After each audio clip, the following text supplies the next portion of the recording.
Guys, welcome down to the fantastic Stoneham Golf Club. This is another episode of Breaking Par, and this course is rated inside the top 100 in the country. I'm playing with 3 PGA professionals, and we're actually having a little 4-ball match-up. So what I managed to do throughout this round was film 9 of the 18 holes. I'm going to keep you up to date with how we go in terms of scores, and we're going to be starting on the 3rd hole, and I started with a bit of a shaky par, but then I bombed in about a 40-footer for birdie. 3rd hole's kind of back up the hill, and probably not really a driver to be fair, but I actually hit an absolute beauty down there and left myself inside of 100 yards, really kind of wanting to start improving this part of my game because, again, not really as close as I would like or as I would probably maybe expect from that distance. The expectations are also quite low from that distance, so I need to get better at it. But obviously 1 under at this point, little bit slow on the old pace there, a little bit more, maybe a couple of feet past the hole, that would have held its line better, but it's a stress-free par. Went on to bogey the next hole, which was an absolute beast, and it was an awful tee shot, so I kind of made bogey down 4. 5th hole is a very short hole around the corner. I got very aggressive, and as you can see, didn't quite pull it off, and I left myself with this pretty nasty looking pitch shot, kind of needing to go over the bunker. So I decided to kind of bail out left and try and take on the front edge of the green, or the little bit of fringe to the short side of the green, which would therefore leave me with a bit of a lengthy putt, kind of coming across the fringe and then onto the green with a bit of left to right in there as well. Made a decent job of it, but I suppose a hole like this you are hoping to make a birdie, but it's a par.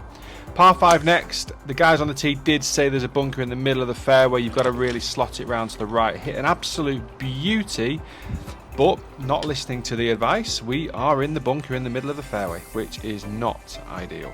However, there's a chance of getting a decent recovery back into the fairway, but just the wet bunkers, pretty awkward lie, just caught it a little bit fat. Then left me with around about 130 yards straight into the wind. So I've actually gone with an 8-iron here just to try and really feel one in. The flag was at the very, very back edge, and I've probably tried to be a little bit too aggressive. I went aggressive with the 3rd because my playing partner's in a good position for 2. So I thought I'd try and get as close as possible. But for breaking par, it could make a bogey. I'm very conflicted in today's round. Awkward little chip shot from horrible lie, and just caught it a little bit thin really. It's one of those kind of really muddy sort of kind of really short grass kind of lies. It was awful, horrible to be honest. Very, very lengthy par putt, and we've made bogey and moved back to level par, which is frustrating, especially on a par 5, which actually I probably could have got there with a 3-wood and a 4-iron in. 3 of the next 4 holes are par 3s, and let me tell you, the next one after this par 5 was a brute. 240 yards into wind. I somehow managed to bomb about a 10-footer for par. Hit a 2-iron left of the green into the bunker. Nice bunker shot out, but left myself about a 10-footer. Rolled it in, thankfully. Next one was a bit shorter, 180 yards this time, so managed to hit a 5-iron. Again, missed it left of the green. Didn't get up and down, so made bogey there, but bounced straight back down the next hole, which was a much shorter par 4, which was nice. Little driver and like a pitching gap wedge into around about 2-3 foot. So that was a much more simpler hole, much more stress-free hole. Par 3 after that, again, was a bit easier. 9-iron into the middle of the green. Nearly actually made birdie, lipped out. So par on there as well. So in that little stint of holes, managed to kind of get through them level par. On to the next.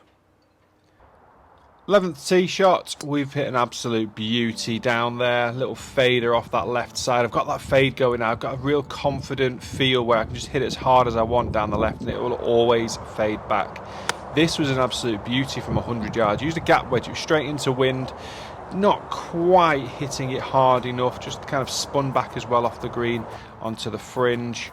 Again, outside chance of birdie, but realistically from here, kind of really great greens in fairness. So I just wanted to make sure I got this down in 2 because the greens were running superbly well. Par 5 next, so this is where I really fancied myself to make a birdie or better. Hit a beautiful drive down the left-hand side, 6-iron into the green from 190 yards. And this just nestled itself. It landed around just right at the flag, spun a little bit right with the slope, but I am pin high, eagle putt, and this would get me back into the red if we could make it. Just I left it on the high side, but it's as simple a birdie as you could ever wish for, which was fantastic. So we're back to level par, onto a very short par 4 now, 270-yard par 4 downwind. So I've gone with the 3-wood, I know I can definitely reach it for distance. Just left it hanging out left, so it's an interesting little second shot where I've short-sided myself. The trees are slightly in my way, but it's not too bad. The lie is okay. Hardest one with this, you've got to commit to it. You don't want to get too soft with it. I did start opening the blade and thinking about playing a bit of a flop shot, but then I just thought, you know what? Open the blade a little bit, but make sure you get good club face on ball. Managed to do so, took a beautiful soft landing, and once again we've got a tap in birdie putt. So we're back into the red with a par 5 to come, so this is feeling positive. Again, beautiful slidey fade down that left side. 5-iron into the green, just slightly overdid it, so I'm drawing the irons and fading the woods, but again I know exactly what's coming at the moment, which is a really, really nice feeling. Caught the greenside bunker, but it's one of those awkward ones. It's still around about 30 to 40 yards away. So from here, I just try and like to land it a little bit short and just let it release. So I'm allowing the hands to kind of roll and release through impact, which gives it that little bit of extended roll once the ball lands. It just didn't quite get enough on it, so it's left me with a makeable birdie putt and to go 2 under par down the hill from left to right.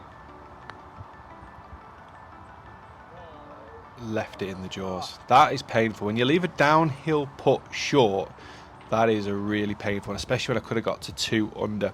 Skip across to hole number 16, still 1 under par, managed to par the 15th, kind of a pretty standard, straightforward 2-iron, 9-iron into the green on the 15th. Thought that was my ball, had the camera set up thinking, here we go guys, but no, it's not me. Off you pop, Andy, 40 feet over the flag, but managed to roll this pretty much stone dead. So 17 was a nice little par 4, took a bit aggressive, I was a bit aggressive off the tee. 18 really aggressive off the tee and just got no luck whatsoever. We are wedged and stuck in the heather on the top of the bunker. It's an absolute disaster of a lie. I got very, very bold here. I thought I could get my 6-iron at this.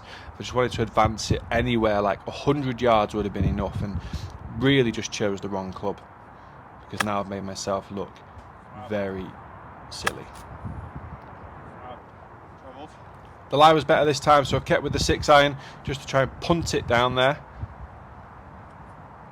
And it's done okay. It's just trickled across into the rough, but yeah, very, very frustrating second shot there. Inside of 100 yards, we've got the wedge out again. Managed to play this perfectly, in fairness. I've got the ball up there into pin high, and really good chance. Now this is to break par. 10 feet across the slope, left to right, and it just moved a little bit more than I expected. So disappointing bogey at the last. 2 bogeys on par 5s, certainly on holes where I'd expect to be able to even reach in 2. So quite disappointing, but played relatively well. And just to kind of finish this off here, Paul, the general manager at the Bristol Golf Club, rolls one in for birdie down the last. And we've got another birdie dropping in as well, just to really rub salt into the wounds as I finish with a bogey. But fantastic day out with the boys. Thanks to Stoneham Golf Club for having us. Hope you've enjoyed the video.